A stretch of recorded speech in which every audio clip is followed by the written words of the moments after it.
j'ai une bonne nouvelle. Le mois de juillet est un mois spécial. Dis à la personne à côté de toi, juillet est un mois spécial. Alléluia. C'est le mois dans lequel nous allons progresser harmonieusement dans l'amour de Dieu. Oh, c'est le mois de l'amour de Dieu. Alléluia. Merci Seigneur. Et vous savez, notre Dieu est amour. Sa nature est amour. Il est fondamentalement amour. Tout en lui est amour.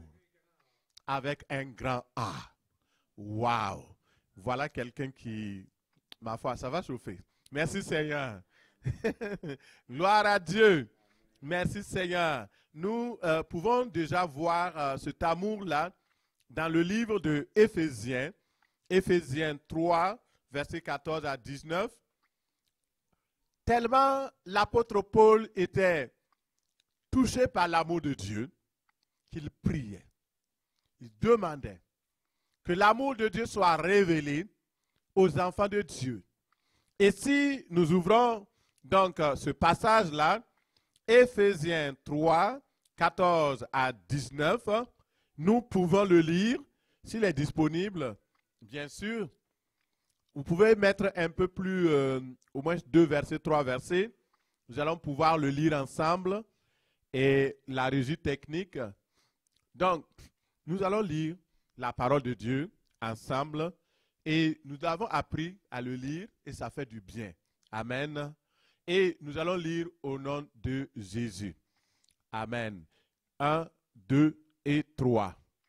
À cause de cela, je fléchis les genoux devant le Père, duquel tire son nom toute famille dans les cieux et sur la terre, afin qu'il vous donne, selon la richesse de sa gloire, d'être puissamment fortifié par son esprit dans l'homme intérieur, en sorte que Christ habite dans vos cœurs par la foi, afin qu'étant enraciné et fondé dans l'amour, vous puissiez comprendre avec tous les saints quelle est la largeur, quelle est la longueur, quelle est la profondeur et quelle est la hauteur, et connaître l'amour de Christ qui surpasse toute connaissance, en sorte que vous soyez remplis jusqu'à la plénitude de Dieu.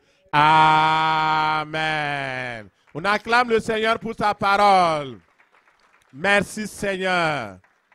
Et aujourd'hui, nous allons faire juste l'introduction. Je vais prendre juste 20 minutes de votre précieux temps pour parler de l'amour de Dieu et pour aussi exhorter nos bien-aimés qui sont passés par les eaux du baptême à vivre l'amour de Dieu en vrai. Et ça, c'est tellement important. L'apôtre Paul fléchissait le genou parce qu'il croyait que c'était vraiment important pour lui d'enseigner sur l'amour, afin que le peuple, afin que les enfants de Dieu puissent progresser dans l'amour. Beaucoup commencent dans l'amour de Dieu, par l'amour de Dieu. Mais le problème, c'est qu'à un moment donné, l'amour s'épuise. Vous avez beau être un couple qui vous aimez, le temps ne fait pas du bien à l'amour. Parce que au fur et à mesure, il y a des problèmes qui surgissent. Prenez un jeune couple et avant de se marier, chacun rêvait. Et lorsqu'on a connu l'âme sœur, lorsqu'on a connu la personne bien-aimée, alors on passe beaucoup de temps donc à appeler, à être ensemble, à courir ensemble. Et on dit, je t'aime. Il y a d'autres même qui vont exagérer. Je t'aime comme un fou. Je t'aime comme une folle. Je t'aime tellement que, oh, sans toi, je ne peux pas respirer. Sans toi, je ne peux plus manger. Que deviendrais-je sans toi? Il y a des gens qui se reconnaissent, hein, ça rit là.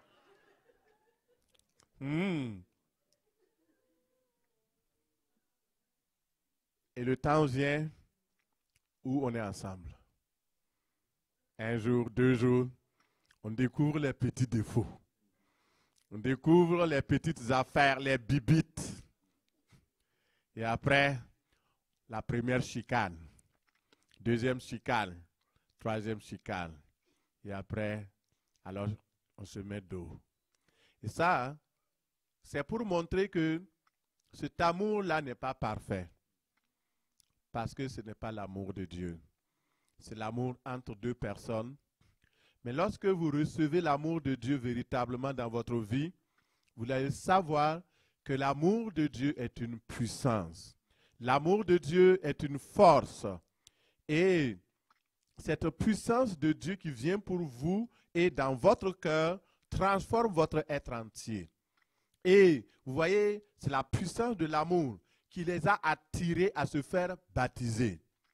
Mettons que même si on donnait $1 million à quelqu'un pour se faire baptiser, s'il n'est pas convaincu, il ne va pas le faire.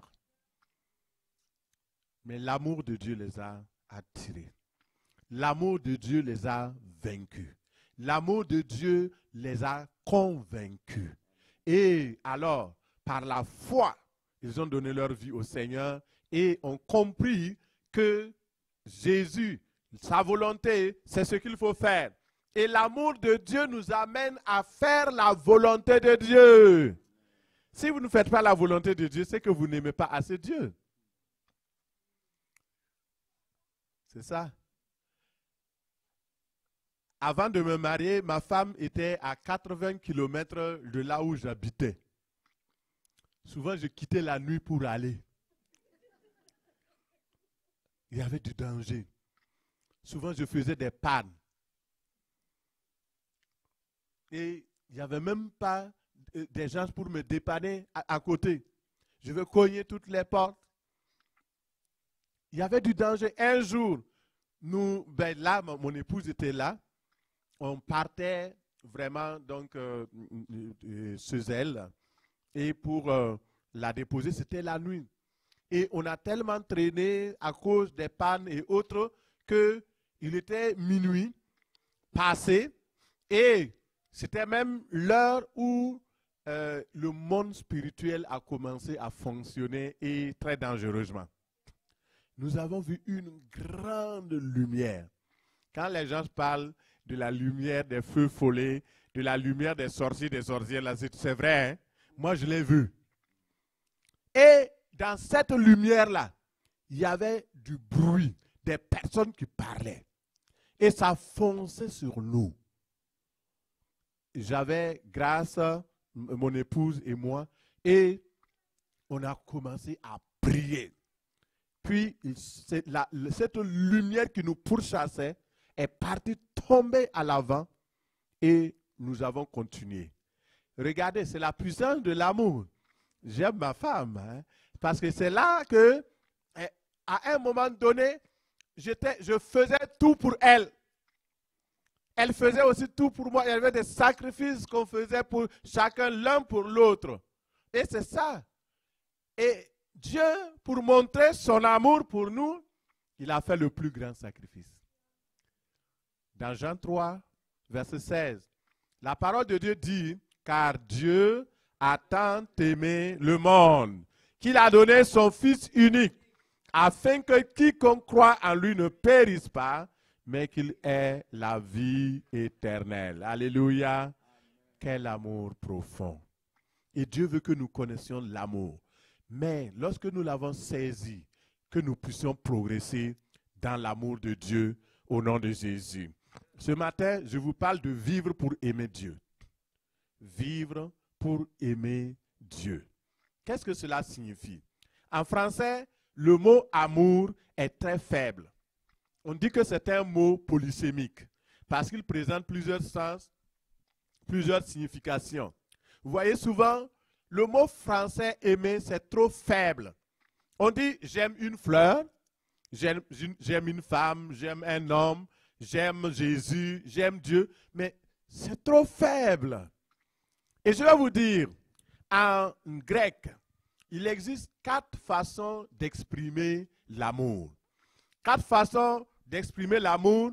Et dans le grec, il y a donc chaque mot pour exprimer, par exemple, le mot eros, qui signifie l'amour sentimental, l'amour l'amour eros, érotique, là, et l'amour passionné, les pulsions, les plaisirs éphémères que les gens se livrent.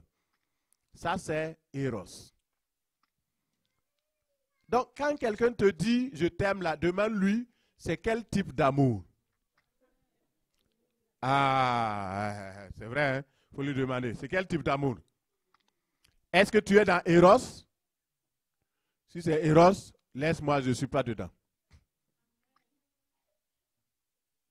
Tu peux lui dire, hein? Gentiment mais fermement. Alors, dans le grec, il y a un autre mot pour exprimer l'amour fraternel qui s'appelle storge. Storge, c'est l'amour amical, l'amour, les relations familiales. Par exemple, ce matin, la maman de notre frère Stéphane s'est déplacée. Sa famille s'est déplacée. Ses frères se sont déplacés. Ses frères se sont déplacés. Tout le monde, les gens se sont dit, on va aller soutenir notre fils. Allez, Stéphane. Ça, c'est l'amour storge.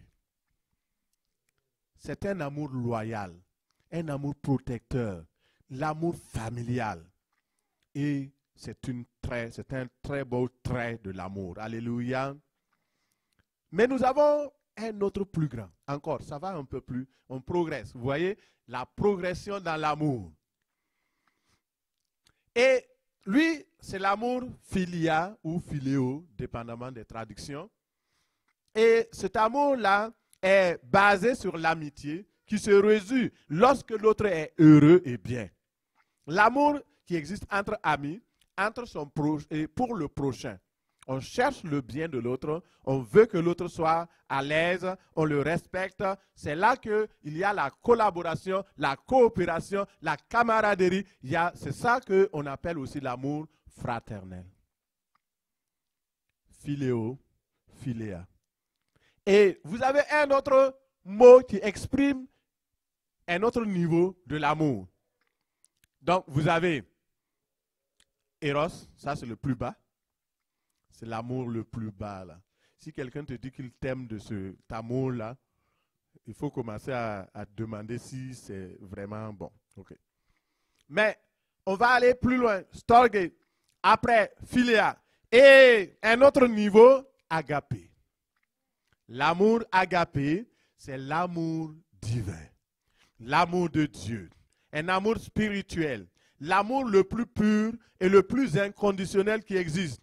Quand nous disons Dieu a tant aimé le monde, quand est-ce Dieu a tant aimé le monde? Lorsque le monde était perdu, lorsque le monde là, écoutez, le monde, c'est les hommes et les femmes. Ce n'est pas les arbres, ce n'est pas les montagnes que Jésus est venu sauver. Ok? Jésus est venu sauver les hommes et les femmes. C'est ça le monde. Dieu a tant aimé les hommes et les femmes qui vivent dans le monde. Et c'est pour ça qu'il a donné son fils. C'est très important cela. Comment quelqu'un qui n'est même pas digne, nous étions haïssables, nous n'aimions pas Dieu. On était ennemis. Et cet ennemi-là se lève. Il donne son fils pour sacrifier, afin qu'il y ait la paix entre toi et lui. À peine mourrait-on pour un homme de bien. Mais Dieu, il a donné son fils pour des impies, pour des gens faibles, vivant dans le péché, vivant dans le mensonge, vivant dans les choses négatives. Ce Dieu-là qui nous a tant aimés. Ça, quand on traduit Dieu a tant aimé, c'est le mot agapé. Dieu nous a agapao. Il nous a tant aimés. Une des caractéristiques de l'amour, c'est le don. Vous ne pouvez pas dire que vous aimez et que vous refusez de donner. L'amour donne. Alléluia, gloire à Dieu. Et avec ces définitions, nous allons regarder quelle est la distinction entre l'amour de Dieu et l'amour du monde. Nous avons l'amour du monde, l'amour éros, l'amour storge, l'amour de ce monde. Nous allons regarder 1 Jean 2,15. La Bible dit, n'aimez pas le monde.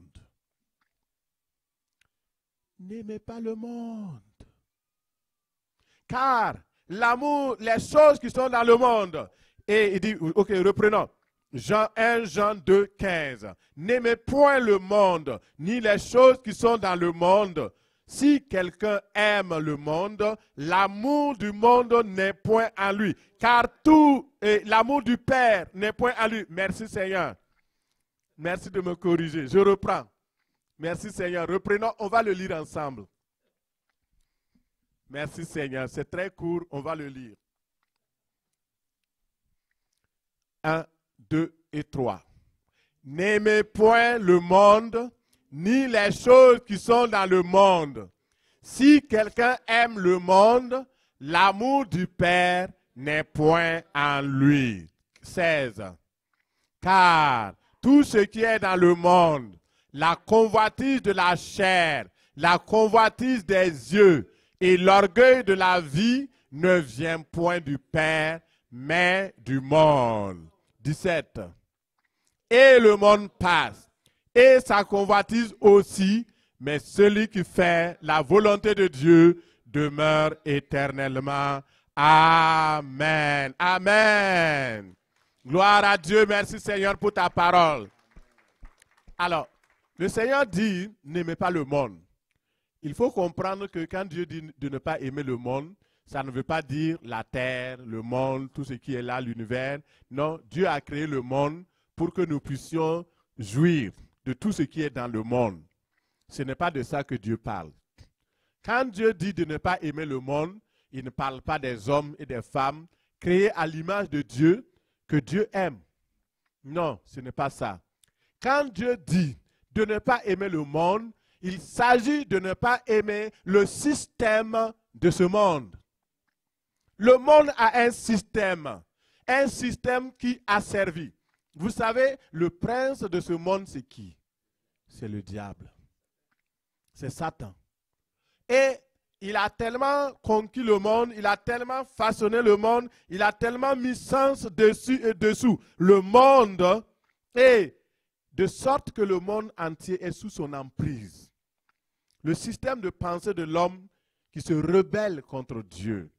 C'est ça, les valeurs, la pratique du péché, tout ce qui n'est pas conforme à la justice de Dieu, c'est cela le monde.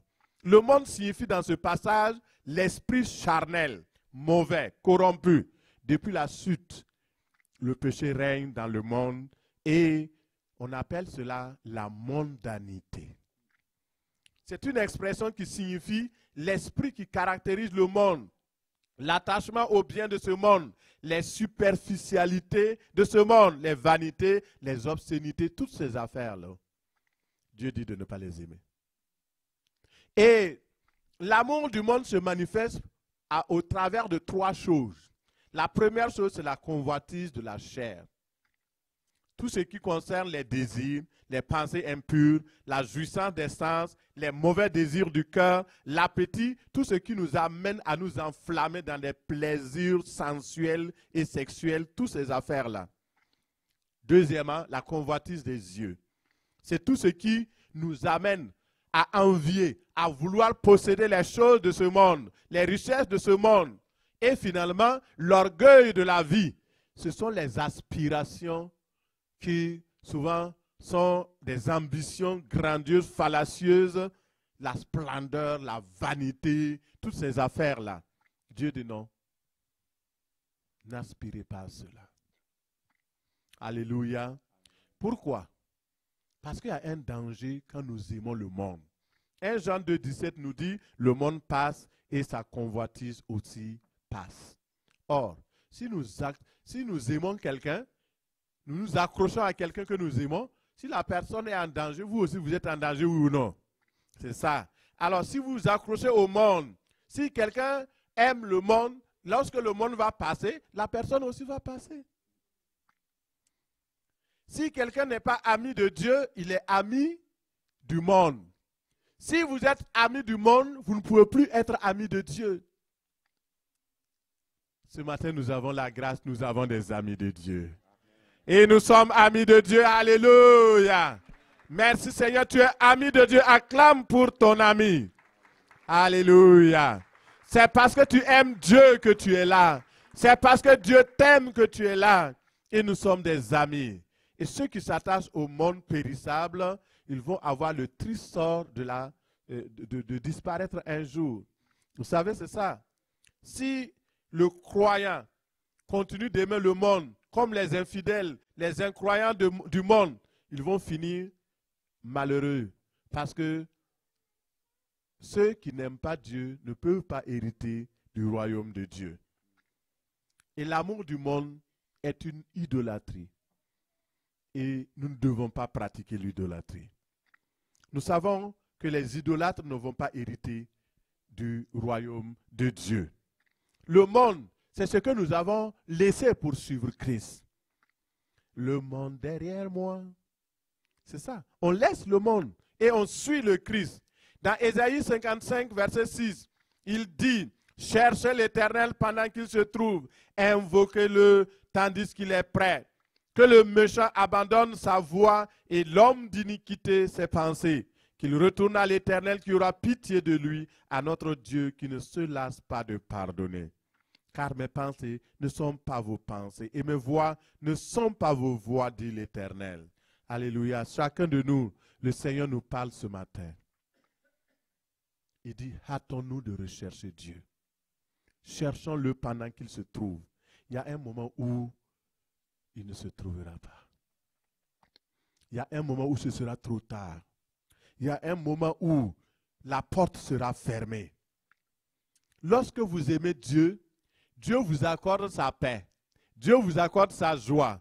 Dieu vous accorde une vie épanouie, une vie de bonheur, dans la paix. Il exauce vos prières. Il vous donne la bonne santé. Et lorsque vous êtes amis avec une personne, vous partagez ensemble les choses précieuses. Et Dieu va partager les choses précieuses avec vous parce que vous êtes désormais ses amis. Alléluia.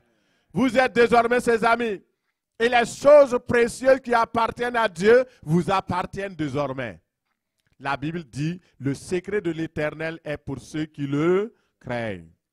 Puisque vous aimez Dieu, Dieu va commencer à vous parler, à vous communiquer ses secrets, à vous communiquer ce qui lui appartient. Alléluia, gloire à Dieu. Le Seigneur est bon, il est merveilleux, il est puissant. L'amour, c'est le caractère même de Dieu. Dieu est amour. Dans Jean 4, 7 à 17, il dit, bien-aimés, aimons-nous les uns les autres. Car l'amour est de Dieu. L'amour vient de Dieu. Et toute personne qui aime est née de Dieu et connaît Dieu. Celui qui n'aime pas n'a pas connu Dieu, car Dieu est amour. Gloire à Dieu. Voici comment l'amour de Dieu s'est manifesté envers nous. Dieu a envoyé son Fils unique dans le monde afin que par lui nous ayons la vie. Et cet amour consiste non pas dans le fait que nous l'avons aimé, mais dans le fait que lui nous a aimés et a envoyé son Fils comme victime expiatoire pour nos péchés. Alléluia. Dieu est amour. C'est sa nature, c'est son caractère. Il est amour et il est amour à l'os. Alléluia. Dieu est amour à l'os. Il est fondamentalement amour. Et cette affection divine, il nous l'a donnée. Et regardez le précieux message qui va avec l'amour. L'amour, c'est quoi? C'est en fait le caractère affectueux, attentionné. Dieu prend soin de nous. Il nous aime tellement qu'il nous prend dans nos bras et il ne veut pas que du mal nous arrive. C'est pourquoi si une personne aime Dieu et donne sa vie à Jésus, ce qui se passe, c'est que Dieu lui-même, il prend soin d'enlever la haine de son cœur. Il prend soin d'enlever la rancune de son cœur. Il prend soin d'enlever le péché. Il enlève toute l'inimitié. Avant, tu ne pouvais pas pardonner. Regardez par exemple Fanny, une jeune adolescente. Quelqu'un lui a fait du mal qui pourrait même condamner cette personne en justice. Mais elle a dit, j'ai rencontré Jésus.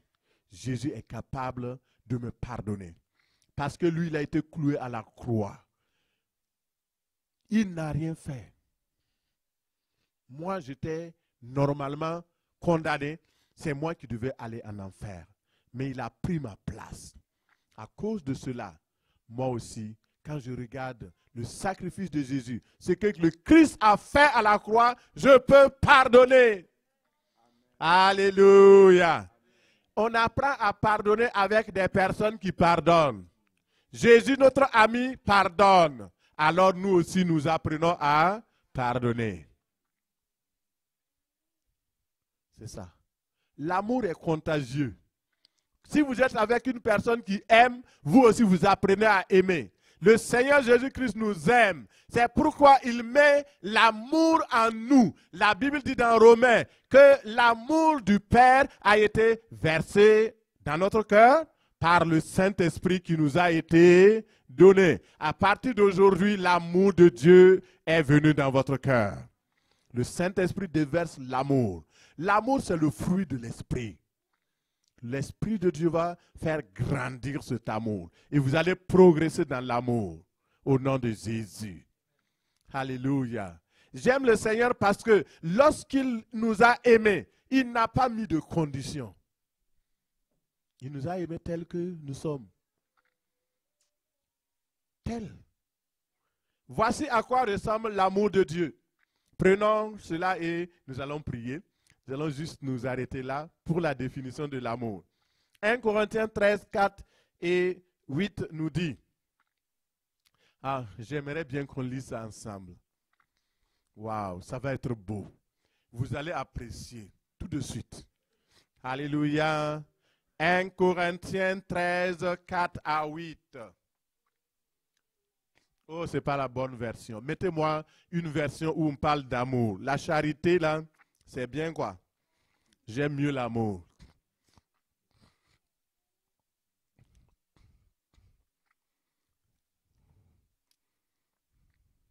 Alléluia. Merci Seigneur. Mettez Luc 2 21. Ça c'est quelle version? Darby. Mettez Luc 2 21. Ou Colombe. Vous n'avez pas lu 2 21? D'accord. On va utiliser la Darby alors, parce qu'il y a des mots qui ne sont pas traduits de la même manière qu'on aimerait. Et on veut prendre du temps pour lire vraiment cela. La technique, trouvez-nous quelque chose.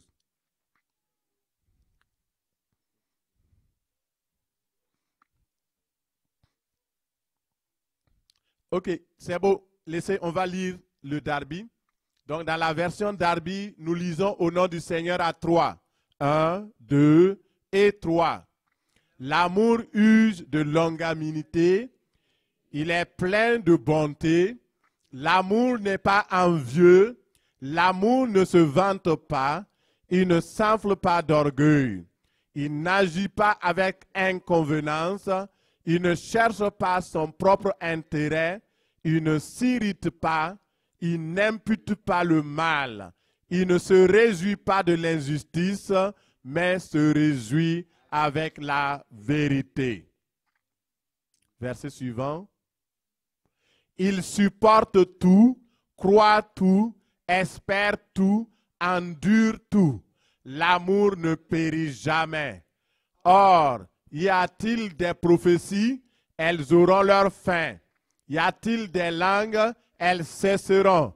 Y a-t-il de la connaissance? Elle aura sa fin. Amen. Gloire à Dieu.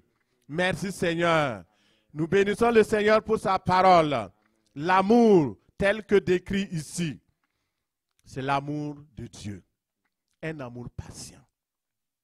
L'amour est patient. Dieu a été patient envers nous. Lorsque nous avons péché plusieurs fois, il ne nous a pas exterminés du coup. L'amour de Dieu a été tellement patient envers Adam et Ève. Il avait dit, le jour où vous mangerez de ce fruit, vous mourrez. Mais lorsqu'ils ont mangé, Dieu a usé de son amour. Ils ne sont pas morts immédiatement. Il a conservé son amour. Il les a donné du temps pour se repentir, pour revenir. C'est la même chose qu'il a fait pour toi et il est plein d'amour. C'est pourquoi nous aussi, comme Dieu est patient, a été patient envers nous, nous devons aussi être patients les uns envers les autres. Parce que l'amour est plein de bonté. L'amour rend service. L'amour montre de la bienveillance et de la bonté. Romains 5, verset 8. L'amour n'est pas envieux. L'amour ne cherche pas à des sentiments d'envie, d'irritation. Quand l'autre est bien, on n'est pas content. Mais quand l'autre est dans le malheur, on se réjouit. Ça, ce n'est pas l'amour. L'amour n'est pas envieux. L'amour ne se vante pas. On ne se vante pas quand on a donné un dépannage à quelqu'un. Ah oui, tu sais, sans moi, hein, il n'est rien, c'est moi qui fais. Non, l'amour ne se vante pas.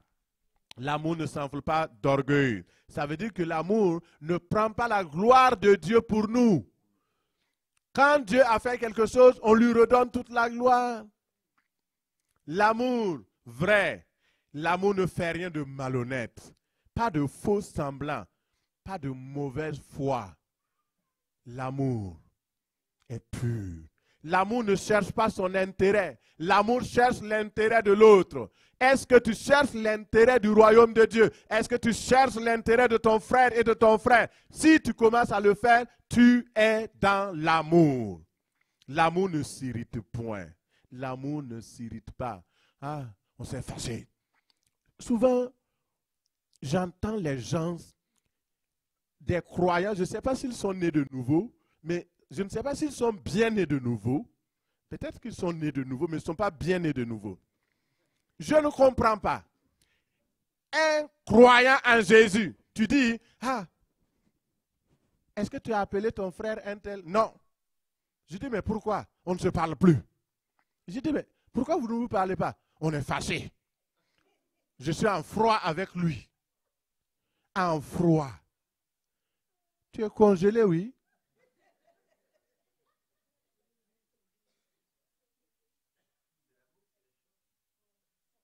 L'amour n'est pas en froid contre ton frère ni ta soeur. Non. L'amour est fort. L'amour doit être chaud. On ne doit pas... Non, je suis en froid. En froid. Et que le Seigneur te délivre. Si c'est ton cas là, sois délivré au nom de Jésus. Tu es en froid avec qui? Que le Seigneur enlève ton froid. Au nom de Jésus. L'amour ne s'irrite pas. L'amour ne soupçonne pas le mal. Vous savez, il y a des gens, pour un moindre truc, hein, ils voient le mal partout. Moi, pasteur, tu sais, tu as vu comment il m'a regardé? Mais tu veux qu'il te regarde comment?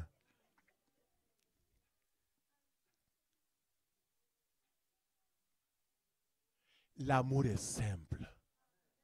L'amour n'est pas compliqué. L'amour n'est pas compliqué. Il y a un prédicateur, il prêchait une fois, il dit que je ne comprends pas. Il y a une sœur qui l'a pris. Il dit, pasteur, tu ne m'aimes pas. Le pasteur demande, mais pourquoi tu dis ça? Quand tu prêchais là, tu regardais tout le monde, tu ne me regardais pas. Voyons. Tu étais dans l'assemblée. Quand je prêche là, mes yeux balaient tout le monde, oui ou non? Bon, maintenant, si j'ai un problème avec toi, je vais... Alléluia. Le pasteur dit non. Quand je prêche, je regarde tout le monde. Ah, mais tu prêchais, puis tu ne me regardais pas. Je croyais que tu t'es fâché contre moi. Est-ce qu'on se connaît? Non, on ne te connaît même pas. On ne se connaît même pas. L'amour ne soupçonne pas le mal. Tu es avec ta femme à la maison, elle a fait quelque chose, elle est revenue, son parfum n'est pas peut-être le parfum avec lequel il est sorti ce matin. L'amour ne soupçonne pas le... Ah, où tu as pris ce parfum-là? L'amour ne soupçonne pas le mal. Ah chérie, tu sens bon, hein? On dirait que tu as changé de parfum. Oui, oui, je l'ai changé. Je suis passé au marché, j'ai essayé des parfums, c'est pourquoi tu sens cela. Vous voyez, c'est simple. Soyez simple dans l'amour au nom de Jésus. Alléluia, acclame le Seigneur. L'amour ne se réjouit pas de l'injustice. Souvent on est là, ah, waouh, c'est bien fait pour lui. Ah, c'est tel frère là, non, je savais même qu'il allait tomber. Et il a bien mérité. Ça, c'est la méchanceté, ce n'est pas l'amour. Si tu aimes, tu pries pour ton frère. Quand il tombe, toi aussi, tu dois être mécontent. Tu dis, Seigneur, relève-le, relève-le, relève-le. L'amour se réjouit de la vérité. Lorsque la vérité est proclamée. Vous savez, les gens n'aiment pas la vérité, mais l'amour vrai dit la vérité. Si vous aimez quelqu'un, dites-lui la vérité. S'il est un vrai ami, il ne va pas se séparer de vous. L'amour dit la vérité. L'amour pardonne tout. Ah, ça là. Aujourd'hui, là, on va partir chauffer. Hein? C'est 20 minutes, je ne sais pas combien de secondes il me reste. Mais écoutez, l'amour pardonne tout. Ça là, prenez et remettez le verset en lit. Tout le monde va lire, l'amour pardonne tout. Ça veut dire quoi? Tout, c'est tout, non? Tout, c'est tout. L'amour pardonne tout. C'est quoi qui n'est pas dans tout là? Tu dis tu ne veux pas pardonner. C'est quoi qui n'est pas dans le tout là? L'amour pardonne toutes choses. Il m'a volé. Il m'a fait ceci. Il m'a fait cela. Il m'a fait cela. Tout ce que tu peux mettre là. L'amour pardonne tout. Ça veut dire quoi? Celui qui aime Dieu pardonne tout. Tu ne peux pas être ami de Dieu et refuser de pardonner. Les enfants de Dieu pardonnent tout. C'est clair. Une des choses qui fait que j'ai tenu bon jusqu'à présent et le ministère progresse et continue de progresser et va continuer de progresser, j'ai appris à pardonner tout. Il y a des gens qui m'ont fait tellement du mal. Quand je ne connaissais pas le Seigneur, une fois, il y a un homme, j'étais simplement là, je n'ai rien fait, je ne le connais même pas. Il est arrivé avec son véhicule, il s'est arrêté et il est sorti. Il dit, toi, je t'ai trouvé aujourd'hui. J'ai dit, mais quoi? Il dit, tu m'as fait du mal. Tu as fait ceci. Il m'a accusé de choses même que je ne connaissais même pas. J'ai dit non, monsieur, je ne vous connais pas. Comment j'ai pu vous faire ça? Il m'a envoyé une gifle à paix. J'ai vu les étoiles là fumer comme ça.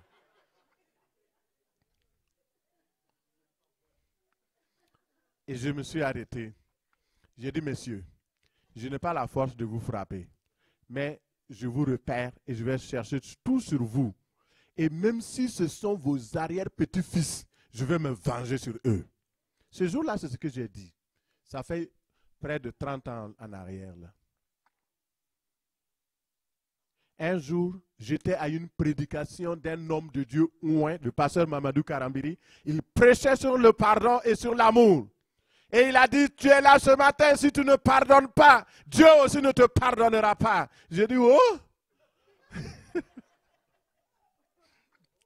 Pourtant, je veux le pardon de Dieu. Et j'ai dit, Seigneur, je pardonne cet homme-là. Je ne peux plus même le voir. Mais j'avais juré que si je ne pouvais même pas me venger sur lui, même sur ses arrière-petits-fils, j'allais le faire. Seigneur, j'abandonne tout ce que j'ai dit là. Je retire mes paroles. Seigneur, pardonne-le au nom de Jésus. Parce que j'ai besoin que toi, tu me pardonnes. Et j'ai été libéré. Mon frère, ma soeur, il faut pardonner. L'amour pardonne tout. Je veux entendre l'église tout entière dire, l'amour pardonne tout. Une fois encore, l'amour pardonne tout. Ce n'est pas ma parole, hein? C'est la parole de Dieu.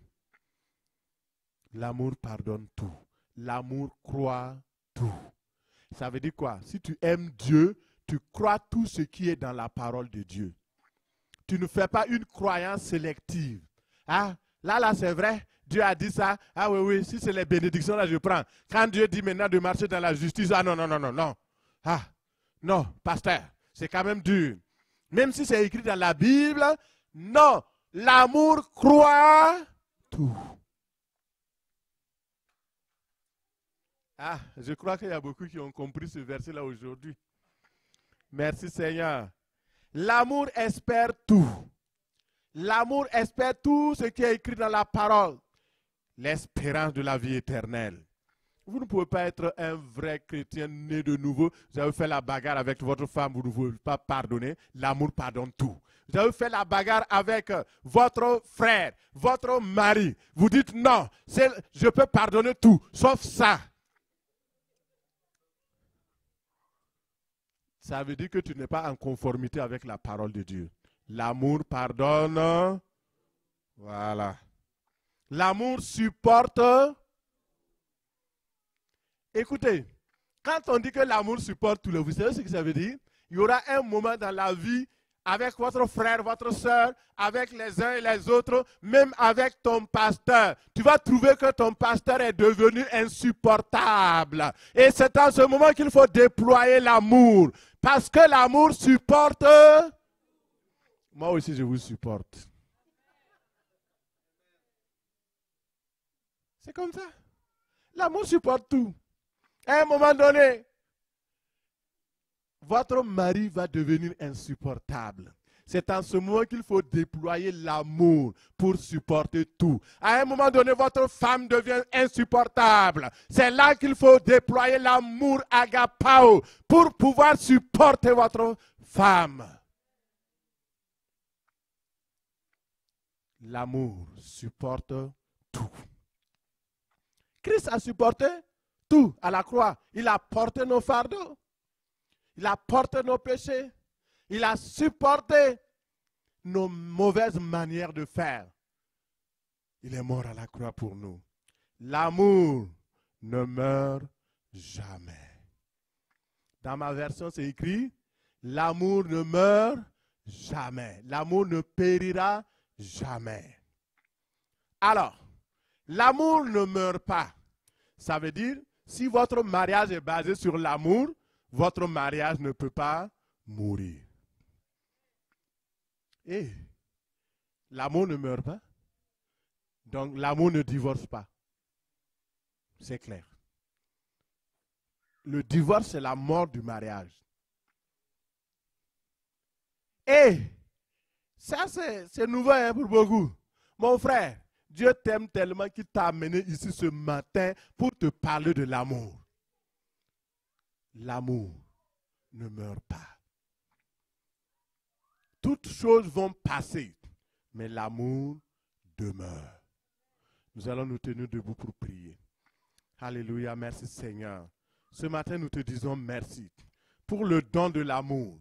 Tu vas dire merci au Seigneur pour le don de l'amour, le don précieux de l'amour qu'il t'a fait. Alléluia. Merci Seigneur. Sois béni et sois loué.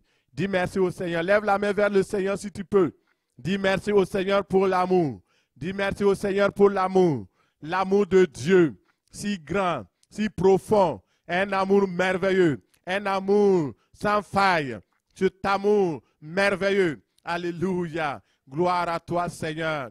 Gloire à toi, mon Dieu. Sois béni, sois loué. Au nom de Jésus. Alléluia. Merci, Seigneur. Merci, Jésus. Et ce matin, Dieu nous a tant aimés.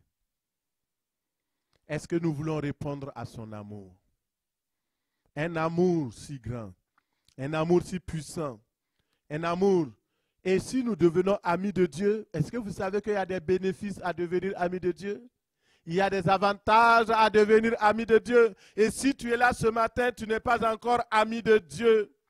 Tu n'as pas encore reçu Dieu dans ta vie. Tu n'as pas encore accepté Jésus-Christ dans ta vie. Sache qu'il y a des avantages à aimer Dieu. Le premier avantage, c'est que quand tu aimes Dieu, tu deviens attirant pour Dieu. Dieu va t'aimer, il va t'honorer, il va faire de toi une personne importante. Celui qui aime Dieu va faire la volonté de Dieu et va demeurer éternellement. Le Seigneur va lui accorder la vie éternelle et il ne mourra pas. Le Seigneur le dit et c'est vrai. Celui qui aime Dieu va bénéficier de sa présence. Le Seigneur va être présent dans ta maison, dans ta vie. Il ne te quittera plus jamais. Il va t'aimer et il va habiter en toi. Si tu aimes Dieu, il va prendre ta défense comme un ami prend la défense de son ami. Il va te défendre. Le psaume 91 pourra être pour toi. Il dit, tu marcheras sans danger sur le lion et sur la vipère. Tu vas écraser le tigre et le serpent. Puisque tu m'aimes, je te délivrerai, je te protégerai. Puisque tu connais mon nom, tu invoqueras, je te répondrai. Je serai avec toi dans la détresse. Je te délivrerai et tu me glorifieras. Alléluia. Quelle grâce. Le Dieu Tout-Puissant, il dit qu'il va protéger ses amis.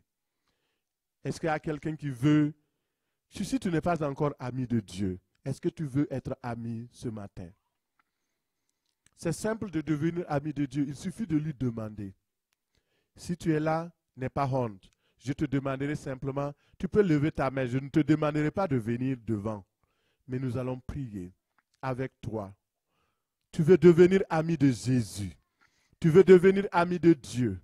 Je te donne ce temps, cette occasion unique. Peut-être tu n'as jamais connu l'amour comme nous l'avons prêché. Et Dieu a tant aimé les hommes et les femmes. Il a donné son Fils unique. Et si tu acceptes Jésus, l'amour de Dieu va venir dans ton cœur. Et tu pourras aimer comme Dieu aime. Tu pourras aimer comme Dieu a aimé le monde. Tu pourras proclamer l'amour de Dieu partout. Et ta vie ne sera plus jamais la même. Ce matin, est-ce que quelqu'un veut devenir amoureux de Dieu?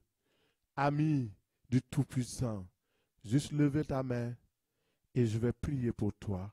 Le Seigneur est ici. Il va te bénir. Ce matin, si tu entends sa voix, n'endurcis pas ton cœur.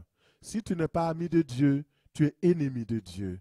Et les ennemis de Dieu ne peuvent pas être dans la joie ni dans la paix. Mais si tu es ami de Dieu, il va te donner la joie, il va te donner la paix, le bonheur, la véritable liberté. Et tu vas continuer de vivre ta vie. Sur la terre, tu seras heureux. Dans le ciel, tu seras heureux. Partout où tu te tourneras, tu auras du succès. Le Seigneur va te protéger et te garder. Sa main sera sur toi. Que 1000 tombent à ton côté, 10 000 à ta droite, tu ne seras pas atteint. Parce que ton ami est là pour te garder et pour te protéger. Je vois quelques mains et nous allons prier pour ces personnes-là. Seigneur, tu connais les cœurs. Voici des amoureux, des personnes qui t'aiment. Seigneur, que l'amour de Christ se révèle dans leur cœur par la puissance du Saint-Esprit de Dieu maintenant au nom de Jésus. Et que tous ceux, Seigneur, qui ont manifesté le désir de t'aimer, qu'ils puissent continuer de t'aimer et que leur cœur soit totalement rempli de l'amour de Dieu. L'amour de Dieu te remplit, te remplit, te remplit, te remplit au nom de Jésus. Éternel, merci. Alléluia. Je vais prier. Tu aimes Dieu déjà, mais ta relation avec Dieu a baissé quelque temps. Vous savez, avec les amis, souvent, tu dis, ah, je suis un peu en froid avec Dieu. Dieu veut te réchauffer par son amour ce matin. Et si tu es là, l'amour à ton premier amour, hein, quand tu as aimé Dieu le premier jour, vous voyez par exemple ceux qui sont baptisés, leur premier amour, ils sont zélés pour Dieu, ils font tout pour le Seigneur. Mais après, ça baisse. Alors si c'est ton cas, lève la main simplement, je vais prier pour toi. Lève la main simplement, je vais prier pour toi. Tu vas dire avec moi, Seigneur Jésus, tu es mon ami. Mais mon amitié avec toi a pris un coup. Seigneur, je demande pardon pour cela. Je viens renouer avec ton amour.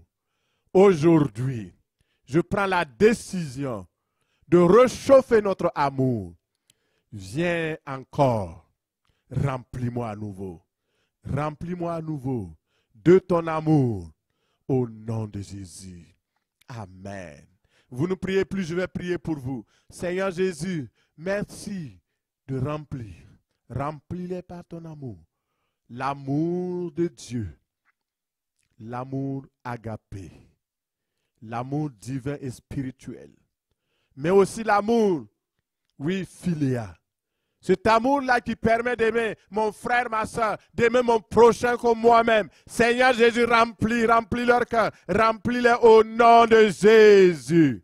Et que ton amour ne les quitte plus jamais. Seigneur, oh, que tous les bénéfices de ceux qui t'aiment viennent sur leur vie. La paix de Dieu, la joie de Dieu, oh, le bonheur, les projets de paix viennent maintenant dans ta vie au nom de Jésus. Seigneur, bénis-les et que ta grâce les accompagne parce que tu es le Dieu qui vient et qui parle. Merci d'avoir parlé et d'avoir renouvelé cet amour-là au nom de Jésus. Amen.